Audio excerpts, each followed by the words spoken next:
Victoria's Secret's model, breast cancer thriver, Christine Handy with Mullet Champion, Proud Flatty, Sears, Flat Out Secrets.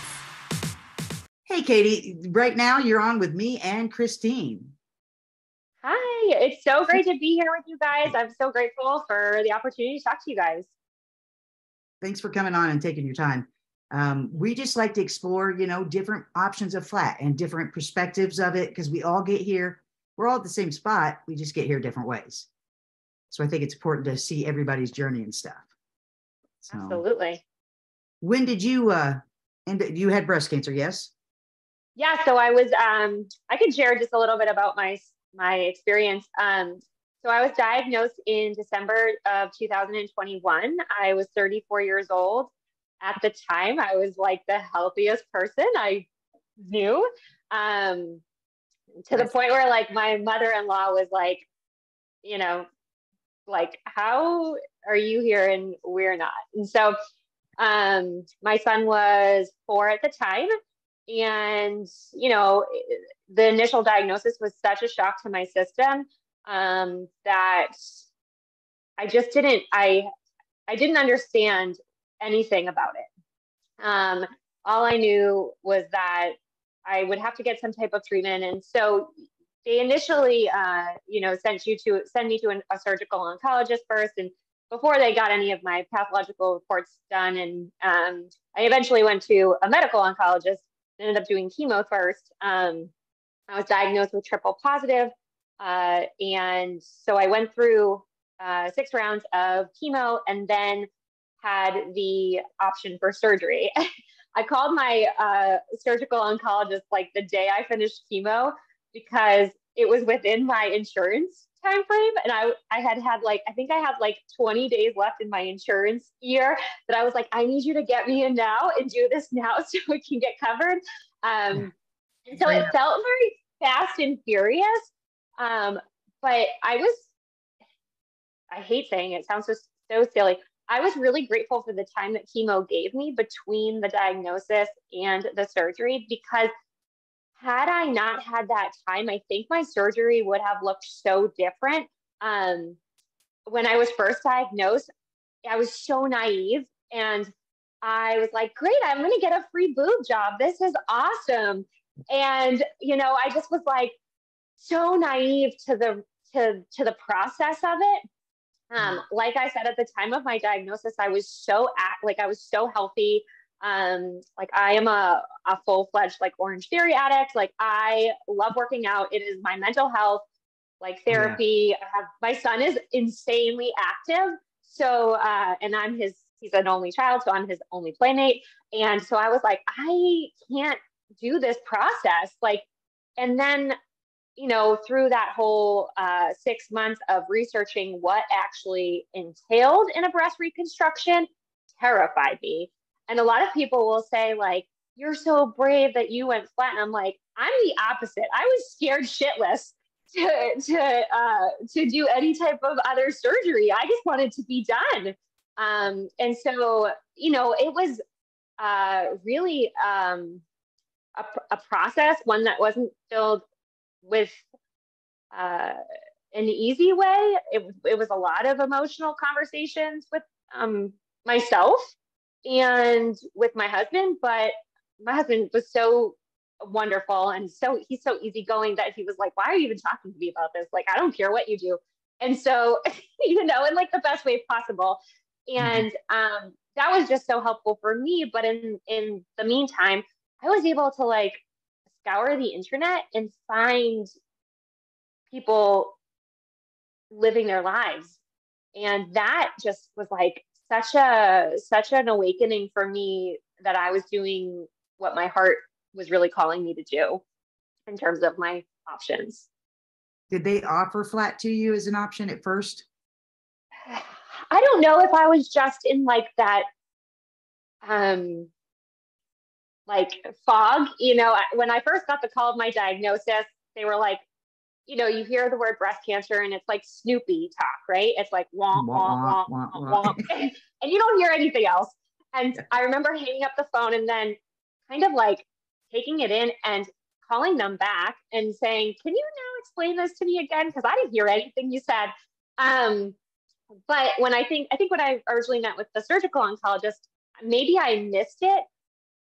And this was kind of another like God wink, I think, in my life, but he didn't do reconstruction.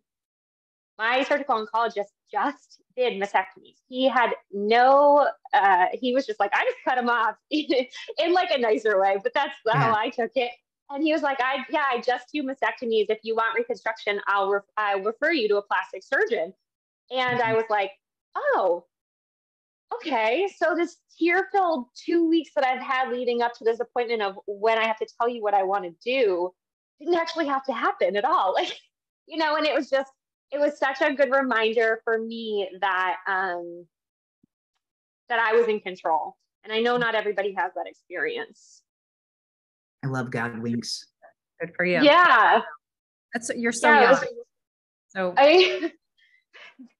I am, but then I'm not. You know, I feel like I'm in this middle ground right now because when I was originally diagnosed, I was like, oh, I'm so young, but you're seeing women diagnosed so much younger in their 20s. And so now I just kind of feeling middle-aged, I guess. But yeah, it was tough, but he was really great, my surgeon. And the one thing I didn't enjoy afterwards was probably about 3 weeks after my surgery, I got a call from a plastic surgeon out in Duke, because I live in North Carolina. And they were like, we're doing your referral for your reconstruction. And I was like, I don't want that. And the woman on the phone told me, well, when you change your mind, you can call me back. Right. They gaslight us. Like, bye. Yeah, they gaslight us about that. Mm-hmm. And it's crazy because I think, like, especially like Christine was saying, like, you know, I'm so young. As a young woman, the conversation about reconstruction is just so like, what do you mean you're like, what do you mean you're not getting reconstruction? Fortunately, I had a very unfortunate conversation with my mother-in-law after my decision was made, and just I don't think people just don't understand it. Right. But you also gave a ton of time back to yourself, by the way. I did do reconstruction. I did have implants, and it cost me, well, other than the MRSA infection that almost killed me because of the breast implant illness, other than that, I had mastectomy with expanders and reconstruction on each side. So 6, 7, 8 surgeries it cost me. I can imagine the time it took me away from my family, my friends, my job. And so that's a bold decision at your age. It's also very admirable because you gave yourself time, so much time with your family and your child. And I'm really proud of you. That's amazing. And by the way, it's so important that we're even doing this, because think about the fact that you scoured the internet and was able to find people that had made that same decision. If you hadn't been able to find people that had made that same decision because people weren't talking about this, they weren't storytelling, then you might have felt alone and not able to make that decision. So the more we talk about it, the more it is normalized, and the more that we can share it so that people can make a decision for themselves, regardless of what it is. At least they have a choice. An educated decision with options. Yes, options. Right. Knowledge is power. Yeah. Tons of, yeah, absolutely. And I think that people don't really want to hear about it. You don't. Not necessarily from our community, but yes. You know, I've gotten a lot of. I'm very open, and before my diagnosis, I was my business was online. Like, I was very authentic and genuine in my life in general, and so I felt like if I was going through this, I was going to be as open and honest and authentic about the process as possible. Yeah. And when I started to talk about my reasons for going flat, there was a lot of backlash in my direct messages. And people didn't necessarily understand, but then as it progressed and as it went on, the messages changed. And it was like, thank you for showing yourself. Thank you for talking about it.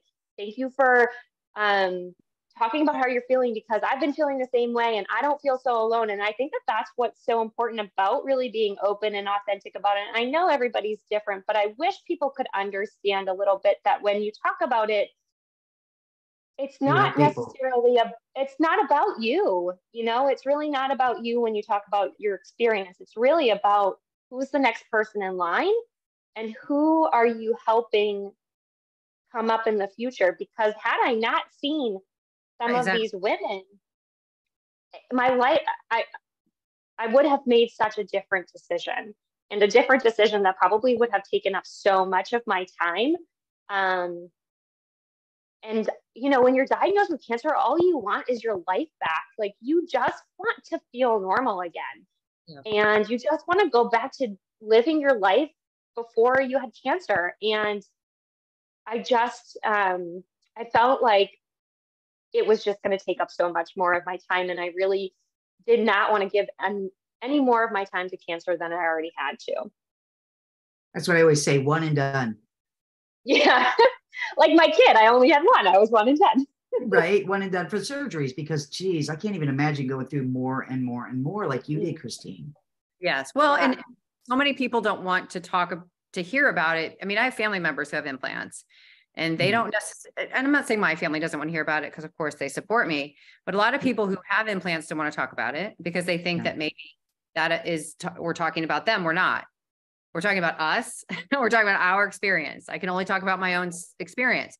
But I was on social media last night and I was watching a friend of mine's story, and she had I think it was emergency. I'm not positive if it was an emergency, but she had an explant surgery. Now, she didn't have breast cancer, so she still has breast tissue, but she explanted her implants.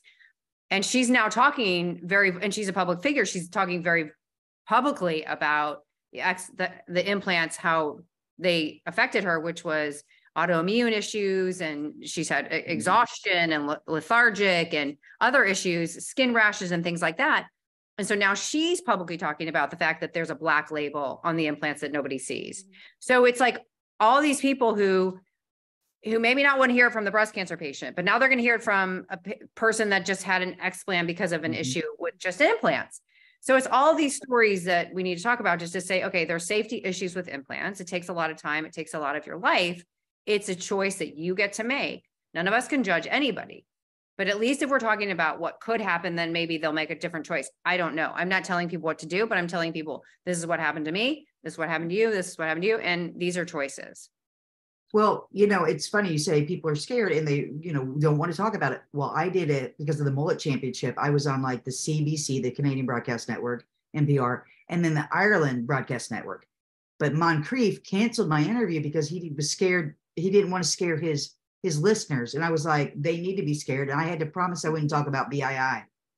That's the only reason I got the interview, because I couldn't talk about breast implant illness, because he didn't want to scare his listeners. Guess what? You need to scare them. Sorry, they need to know. I find that whole like don't see, don't know so grotesque. And you know, you wouldn't give your kid a firework and be like, go have fun, right? Like, you would warn them. You would say, this is, you know, you should be careful. Don't light it with, you know, too close to your fingers. Like, step away from, you know, like there's a caveat to these things, but when breast implants are involved, there's no caveat. And it's like, they're fine. And people try to rationalize it so much. And it's like, well, breast implants illness is such a small percentage, but it's not. The numbers are wrong. The numbers are way off. So wrong. And the illnesses that people are seeing, like somebody in my life has had implants for a very long time. She has a cough that she coughs. It's like a smoker's cough. She doesn't smoke. What? And I'm constantly like, that's in my head. Yes, in my head, I'm like, that's your breast implants. That's your breast implants. That's your breast implants. But it's such a taboo topic to talk about because people don't want to hear about it. But it's coming. It's coming. It is coming. It's like a volcano. It's coming because we don't have a choice. We don't have a choice. People are getting sick. People are dying. People are getting breast cancer from it. And we have an obligation to talk about it. Well, that one box even says, the one that Dr. Khan read to us, and I have the printout of it, says that they can cause other cancers. And I'm like, to me, it's like you're taking off your boobs to remove the cancer, but yet you're putting something in that could cause another cancer. Yeah. I literally did that, but I literally was never told it could cause cancer. But that's what I mean. It's like, that is my problem. Like if somebody had said to me, okay, you can put these implants in, and by the way, you might get this whatever plastic might seep into your system, and you might get autoimmune issues and you might get breast cancer, I would have been like, absolutely not. Maybe I would have done a deep flap if I wanted a chest. I don't know. I can't go back in time and make those decisions. But what I'm saying is we're not being told. That's wrong. That's criminal. That should be against all of our moral character. It's against my moral character, right? oh, absolutely. And, and they tell us all the side effects of everything, all the pills, but they just don't with this. And it's just, it blows my mind.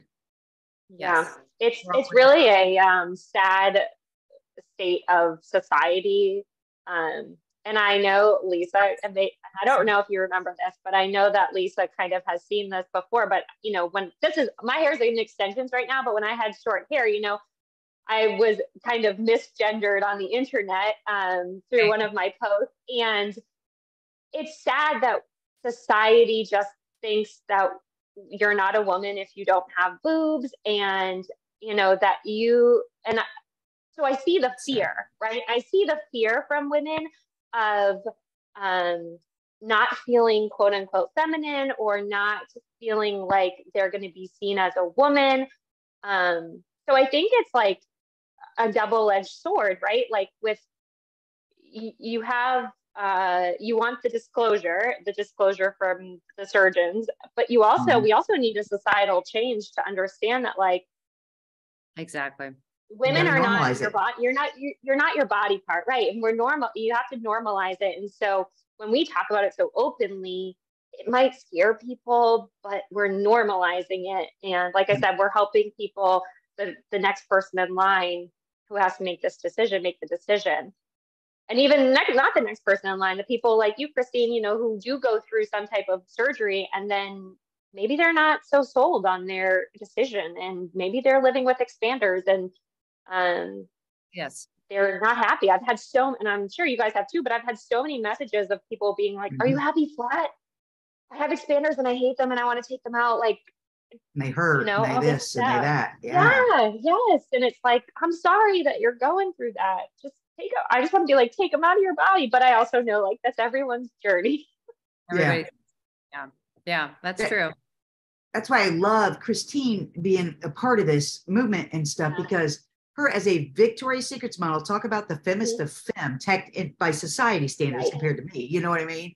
Big old homo over here, everybody's like, are you trans? And I'm like, no, but whatever you want to think I am, whatever you want.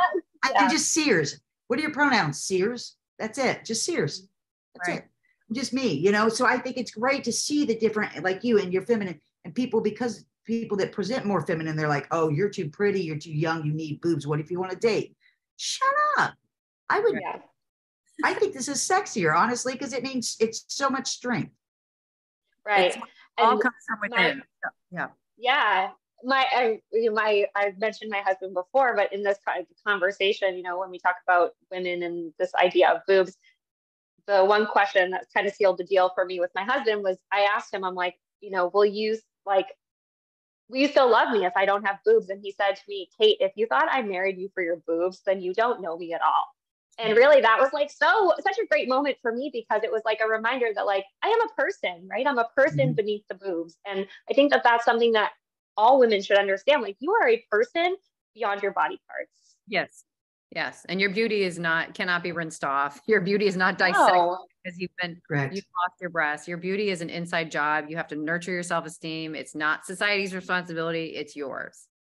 Right. It's like if people have a hysterectomy, they're not a woman now? No, that's not how that works. Right. But we also have a lot of people that listen to this that do feel less than, or shame, or who've been shamed on it. And we're to them as well, and not saying that we don't understand or that we haven't been there. We have. I've been as well. Somebody asked me right when the MRSA infection happened, I posted a picture and they said, were you born a man or a woman? And it took me a couple of days to digest it. And I was like, oh my gosh, that's an issue. That's a me issue. Because if I took that offensively, then I got to work on my self-esteem. And so many people would like lash out at that person and be like, whatever. It's that's not how it's how we respond dictates the rest of our journey. Right. So I responded in a merciful way, in a gentle way, and just said, okay, why would you ask me that? And by that point he was like, I'm sorry, I shouldn't have. But I had to get good with me about my reaction to it. Why was I getting upset about it? Is because it was my job to nurture my self-esteem. And I shouldn't be offended so easily by somebody questioning my identity, because I'm good with my identity. And so once I kind of got through a couple of these hiccups, I was like, okay, I need to dig deep further into my self-esteem work, because that's where this is planted. That's where this is coming from. And I think if people did that, then it would look differently. I mean, right when I started modeling after my explant, I had some, I think I've told you, Lisa, some people in the flat community, because I wasn't flat after breast cancer, say to another woman that was kind of getting me out there in the modeling world. And she said, no, the flat community doesn't want you to be a part of it. They say you're too pretty. You don't have a gut, and they don't want you representing them. And I was like, well, it's not their job to tell me whether I can model. Yeah. I'm going to model. No. It's not really their call. It's my job, and I'm going to go out there. And if they don't want to support me, that's on them, not me. I don't care. Right. I don't need their support. What I'm doing is not for that, not for those. I'm doing for everybody. I'm doing it I'm doing it so people see that my self-esteem comes from within. Again, I'm not dissected because I don't have a chest. And so if I can be a Victoria's Secret model and I can walk in the runway of Miami Swim Week coming up in 3 weeks, then I show people that you can wear the swimwear without a chest, and you can be comfortable, and you can be confident, and you can be beautiful. And I'm 53 years old. So there you go. You're how old? I mean, I'm 3 years old. Insane. Wow. That's insane. 53.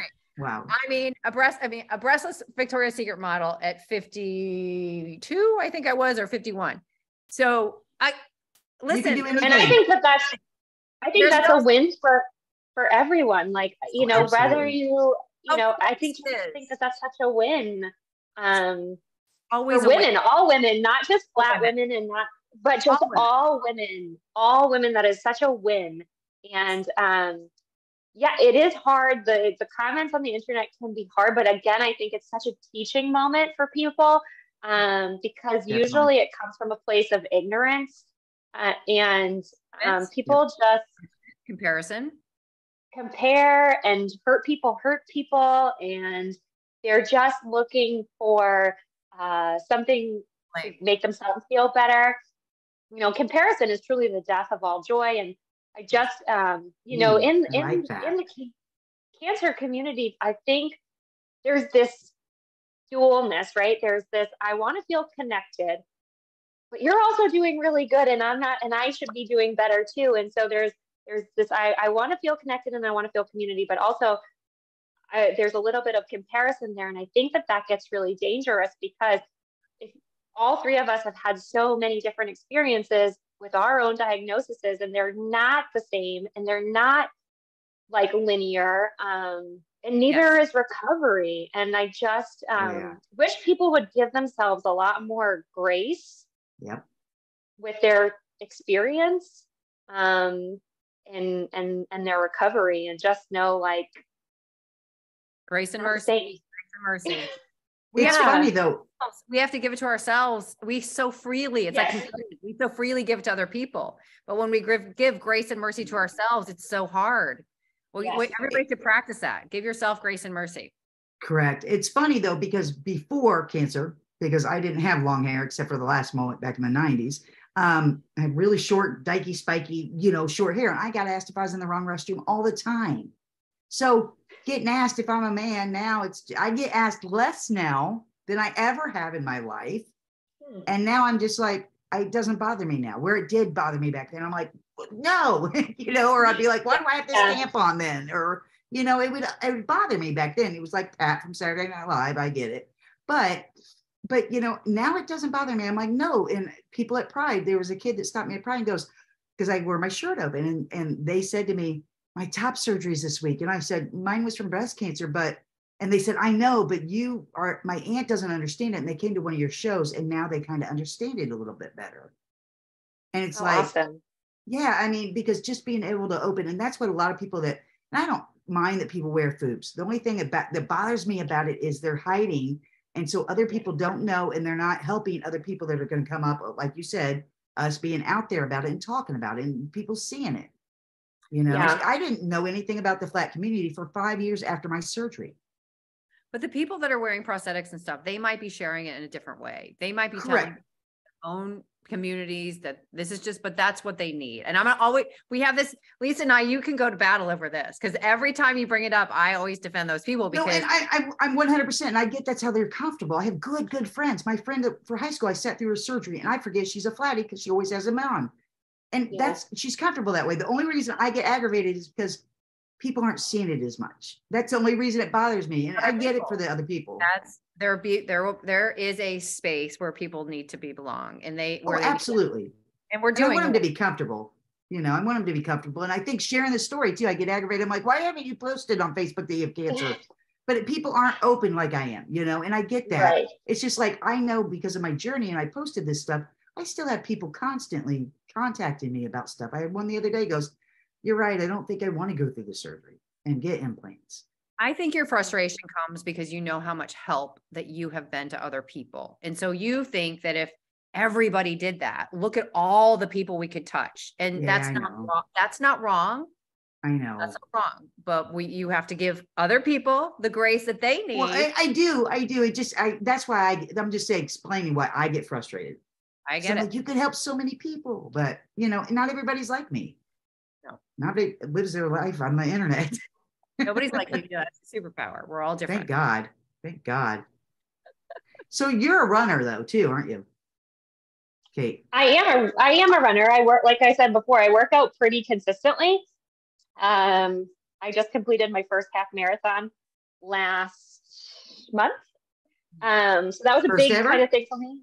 First ever. So I wasn't really a runner before. Like I said, I was just an Orange Theory addict. But I kind of made a commitment to myself that when I was done with treatment, I would run a half marathon. And then I told people about it, and I was like, oh shit, now I actually have to do it. Because people are like, oh, when are you doing that? And so I did that. And in next year, I will run the Boston Marathon with Dana Farber. You should really contact Orange Theory. You should contact their PR people and tell them you're promoting them and you're a cancer survivor, and you should around Breast Cancer Awareness Month. They might put a big billboard of you out there. Yes, my home gym has been fantastic and supportive. So yes, I should do that as well. But absolutely, I'm originally from New England, and I always said that if I ever ran a marathon, it would have to be in Boston. And so, I'm excited for it. I feel good, and I want women to know that like their bodies are worth it. You know, I think that we come out of treatment and we have all these side effects and we have all these feelings, and it's like, well, I don't even know where to start. And there's this hole that sometimes people fall into, and I'm like, you just have to put one foot in front of the other. I didn't start off running. You know, I barely could walk from my bed to my bathroom without having to sit down to breathe, you know, but then one day I walked to my mailbox, and then one day I walked to the end of my circle, and one day I walked to the stop sign at the end of my street. And like, you know, it's not overnight, but if you commit to yourself every day, you're going to see the movement forward a little bit. Like, it's just, and your health is so important. And if we're talking about the flat conversation and doing it right, like whether it's, you know, you've had multiple surgeries and you've had health issues, and whether you just made a decision because you felt like it was a healthier, wholer decision for you, you know, like we have this opportunity to really own our health and take control of what we can control, because this is so uncontrollable, right? Like there's so many uncontrollable parts to it. But there are things that we can control. And when you do that, as a cancer survivor, what I have found is that like, that's where my, you know, talking about confidence too, like that's where my confidence has been built up, is just by doing those things every day that I'm like, I didn't know if I could do it anymore. And I didn't know if I would ever be able to do it again. And so it's just like, okay, so I did that. Great. Now what's the, you know, and it's just like, when you show yourself that it's possible, like that's where, you know, your confidence comes from.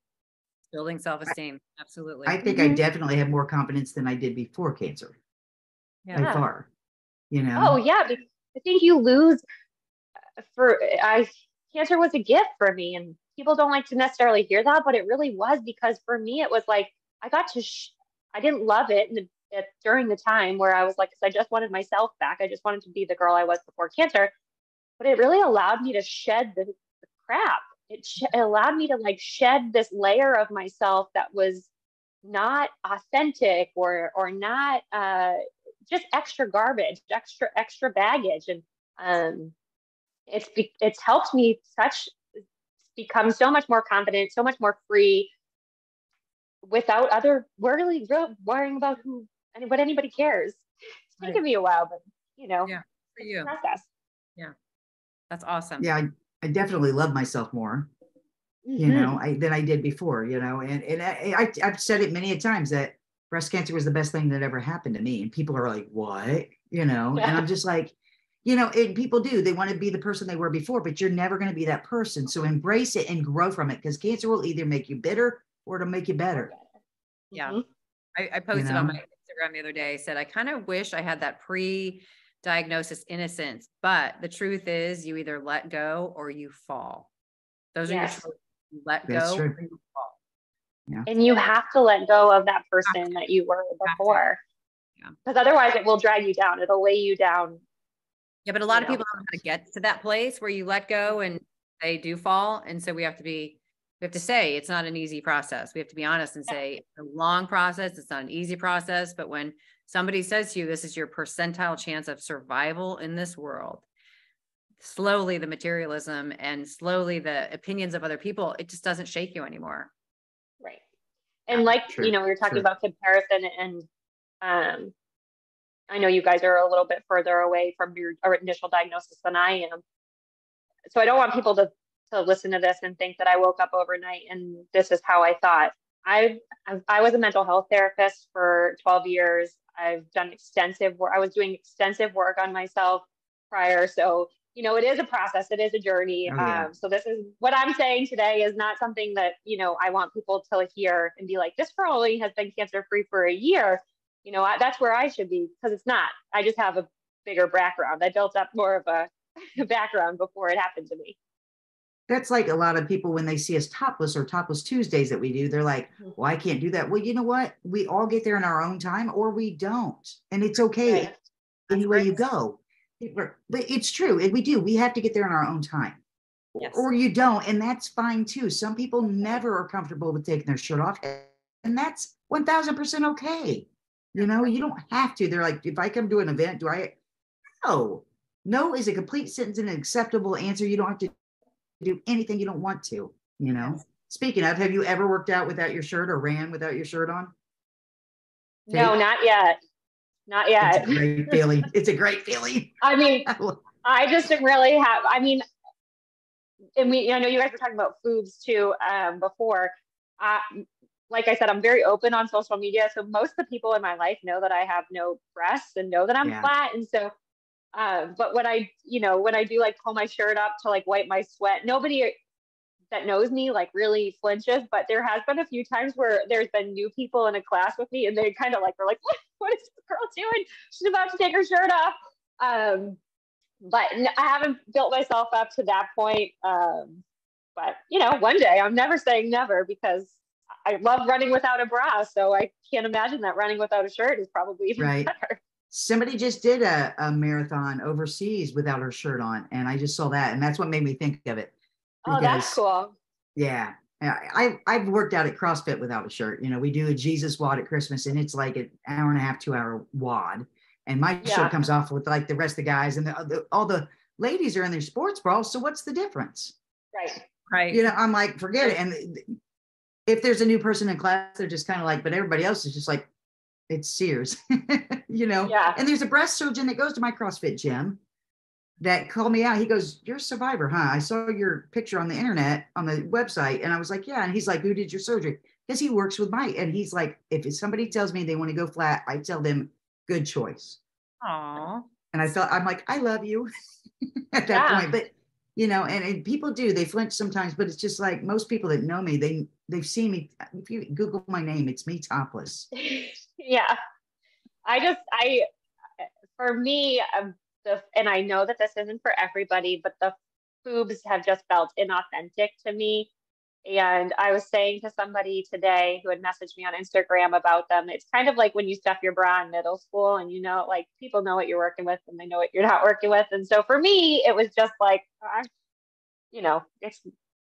and people worry about clothes too, like, like, what am I going to wear now? What am I going to, and swimsuits. So I'm so excited to see you, Christine, start your stuff in swimsuits. But it's just like, you can still wear your favorite things, you guys, like, just because it's fine.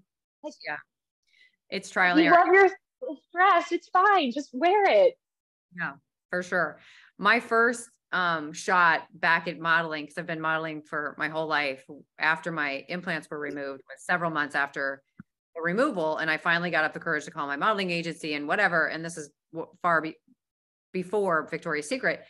And my modeling agency, it was during COVID. So we were doing self-tapes. So we self-taped and we sent it to the agency and they submit it to the client. And so I was doing this, it was for Lululemon or Nike or something. And my agency said, put some socks in the sports bra. And I was like, okay. At the time I was like, okay, well, that's just what I'm having. If I want to go back to modeling, that's what I have to do. Right. So I did it once. And by the way, I didn't get that job. And then every time after that, I was like, I'm not going to model with implant. I mean, with whatever they're called. I'm not talking about socks, but like prosthetics and stuff. I was like, I'm not going to go back to modeling if that's what I'm going to have to do, because that's not who I am anymore. This is what I look like. This is how God put me. This is how God made me. This is what I'm supposed to be. So I'm going to use this to inspire other people. If they don't like it, or if they don't want me to do it, then, doors will close and I'm cool with that. But it was like every job I did after that, I got it, from being flat. So that was like a clear sign that I should not be wearing socks in my chest. Authentic. It's authentic. Be authentic. Just be you. Just show up as you. Yeah. Yes. Yeah. It's true though. I mean, that's the number one thing in my opinion, is just be you. People hate my mullet. I don't care. Guess what? I love it. Shut up. Just be who you are. Well, you never know what industries will accept it and will not. For instance, the modeling industry, you never know what, And it's really, I really think the heroes are the brands that say yes to my mission, right? They're the heroes, because if they didn't say yes, then I would be not doing what I'm doing. So it's the Victoria's Secret, it's the Derek Lam, it's the, all the Ellie Tahari and all the brands that I work for that really are making a difference in the communities about this. Yeah. Last October, I did a thing with Adore Me, and they, shared my story on their social media, because one of their employees had undergone breast cancer, and we connected on Instagram or whatever. And I ended up doing some stuff with Adore Me. And so I'm looking forward to hopefully connecting with them more over the next couple of months as we move back to October, where everybody wants to talk about it. And I'm like, can't we just talk about it all year long, you guys? We are. But I am really impressed with how brands are moving just towards everything, being just everything, being more like all encompassing everything. Like it really is a great thing. And because everybody should just feel accepted as they are. Boobs, no boobs, hair, no hair, big butt, small butt, like whatever, because we only have so much limited time on this earth, and pretending 1,000. to be something we're not is a waste of time. Yeah, absolutely. It's a lot of energy too to fake it. It's just so much. It's like the parts that I've acted in, I've been typecast, and you know what? It's no effort to be me, and I've killed the parts because it's just me being me, and it takes less energy just to be you instead of having to be somebody else or something else that you're not. Yeah. In my opinion, at least. So awesome. I think authenticity. I can't even say it right now. Authenticity. There you go. Being authentic is the key, in my opinion, and we're getting there. No matter what you are. Yeah. So the beauty brands are getting there. It's very good. Yeah. Forward. That's good. Forward is forward. And hope is hope. That's right. And we're getting closer to normalizing it, thankfully. Yeah, well, especially the tour. So Kate, are you going to see Lisa on the tour this summer? I have to look up her tour schedule, but I would love to. I was just looking about. where you were at. So we are going to somewhere near Raleigh, not necessarily Raleigh, Okay. but like outside of Raleigh and Yeah. Charleston, South Carolina. So yeah, and then Virginia Beach. So we're coming. Okay. This map, we're going like 30 stops Yeah. throughout the U.S. in the next 2 Okay. months. I'm in Greenville, North Carolina, which is like an hour and a half east of Raleigh. So yeah, I mean, Virginia, Raleigh, I'll look at the schedule and see, because that's Come exciting. to a couple of them. Yeah, come to a couple of them. Even. If you can make it up to the Cape Cod, even follow us along on up. Some people are. Well, when are you doing Cape Cod? Cape Cod. And here's the thing: the Grace Project will be at Cape Cod, which is so will our beautiful Christine. Cape Cod is going to be August 20th. Oh, okay. I'm actually going up to Cape Cod in July. Oh. Yes. Yeah. It's I grew up on Cape Cod in the summers, so we go back every summer for a week. But that's so exciting. Have you guys been there? I went to P-Town once when I was younger, but it was just a gay thing, we went to P-Town, Providencetown, for that. And so this is going to be a different experience. I told Cherise with the Grace Project, I want a group picture of us all topless in front of like one of the lighthouses out there. It's not about being gay. It's about, it's just about being us there, and it's a beautiful place. So I'll look at it differently this time for sure. Yeah, it's absolutely stunning there. It's one of my favorite places in the world to go. Nice. Well, I hope we get to see you there for sure. Well, you'll see me somewhere. If it's not Cape Cod, I will be somewhere. So I will find you and we will connect. But thanks so much for having me, you guys. It was so great to talk to you. And Christine, I hope you rock the runway, girlfriend. I can't wait. Yep, in 3 weeks. I don't have my heels on right now. You can go put them on. You hurt me in those heels. I did it last summer. It's not easy, but it's worth it. I don't think I could walk. Runway Magazine. Runway Magazine came out today with an article about me walking in Miami Swim Week. So Google Runway Magazine, Christine Handy. I just got the article like an hour ago. So well, then we're just gonna have to Google that. Yeah, that's awesome. People are paying attention to what, the beauty disruptor, cancer disruptor. Absolutely. Absolutely. And the more we talk about it, the more, it's going to become normalized, and it's only forward from here, really. They're not going to be able to avoid us soon. They're going to have to see us. Who would want to avoid us? Right? I mean, we're gorgeous. We're amazing. Avoid us. We give the best hugs. There's nothing there. Like heart-to-heart hugs are the best. Heart-to-heart hugs. And that's, another thing. Especially for like young moms, I'm just like, imagine just hugging your kids so tight and like feeling their heart on your heart. It is the best thing, like to be able to like truly cuddle and snuggle your children. The best.